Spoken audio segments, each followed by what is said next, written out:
Сәлеметсіздер ме? Алдыңғы видеомда мен сіздерге осындай әдемі пион гүлін жасау мастер-классына барғанымды салған болатынмын. Бұл гүлді жасаған кезде мен арнайы инструментпен жасап үйрендім. Және сол кезде мен оған тапсырыс беріп қойған едім. Бүгін сол тапсырысымды қолыма алдым. Сіздермен бірге соны ашып, көрсетіп, қандай заттар бар екенін көрсетейін сіздерге.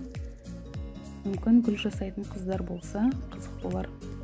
Ішінде осындай қатты тақтайша сияқты губкасы бар.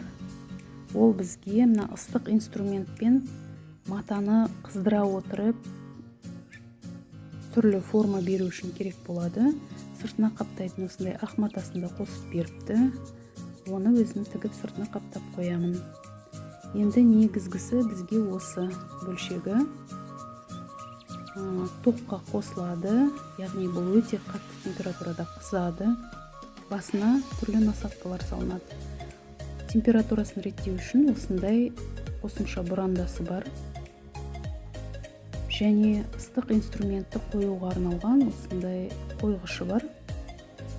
Бұл өте керек, себебі бұл қатты қызып тұрады инструменттің өзі. Сол кезде осы теміріне қойып қоямыз. Енді мына кішкентай қалташада инструменттің басына қоятын күлтелерді жасауға арналған домалақ насадкалары бар. Бұлар түрлі өлшемдерде, үлкенінен кішісіне дейін әртүрлі. Күлтелерге домалақ форма беру үшін керек болады.